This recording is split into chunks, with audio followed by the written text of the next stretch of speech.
The final Pokemon Scarlet and Violet DLC drops in under a month. There's some information on Terrapagus that's quite important that you might need to know, but stay tuned for the end because there's a lot of Generation 10 speculation and leaks already coming out. Yo, what's up? My name is Toxicity and welcome back to another Pokemon video.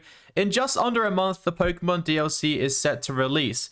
There's rumors that we're not going to get all of the gameplay in the one DLC. Apparently, there's going to be a little space between the first part of the second DLC, and then some more gameplay and some more features are going to be released, which is quite interesting. One key thing to note is that Terrapagus is going to have a defensive ability, and as it's a legendary, no other Pokemon's abilities are going to suppress Terrapagus.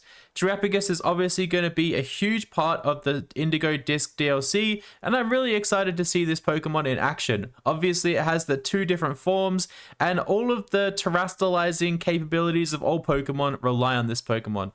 Terrapagus seems like a really interesting Pokemon, so I'm really excited to play the game and see for myself. Now, starter Pokemon have been confirmed for the Indigo Disk. They're going to be found in the wild, so we're going to be able to shiny hunt the starter Pokemon, and we're also going to be able to find them all over the Blueberry Academy, which is going to be really exciting. Speaking of starter Pokemon, Generation 10 leaks and speculations have already begun, and it's crazy because the DLC for the Scarlet and Violet games hasn't even been released yet.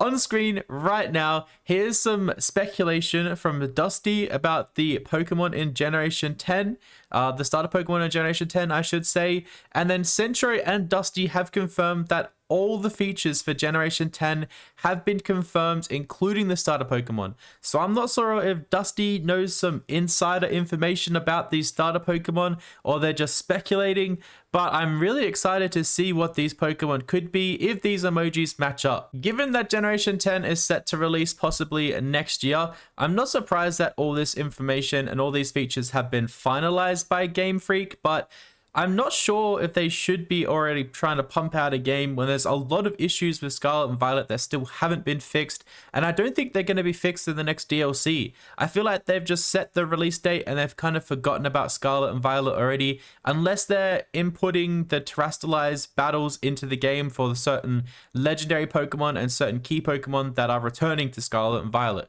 which is really interesting. But Generation 10 is shaping to be a big one. Obviously, this is the 10th generation. Generation 10 makes sense, duh. But 10 generations of Pokemon have gone by. This game has to be the best game we've ever played. Otherwise, people are going to be pretty mad if they just continue the same cycle of pumping out games that are broken, have glitches, and don't seem to work properly. That's it for me in today's video. I'm going to keep scouring around for leaks and information. The DLC is going to drop in just over a month, so I'm going to be, or just under a month, I should say. So I'm going to be doing some streams again. I'm going to be playing through the DLC. I'm going to be trying to beat it and then do some shiny hunts. If you guys are keen on that, definitely hit the subscribe button. Leave a like if you enjoyed this video and let me know down below what starter Pokemon are you most interested to see in Generation 10. If you could bring any animal into Pokemon as a starter Pokemon, what would it be and why? Thank you guys so much for watching. I really appreciate all the love and support on these Pokemon videos, and I'll catch you guys on the next video.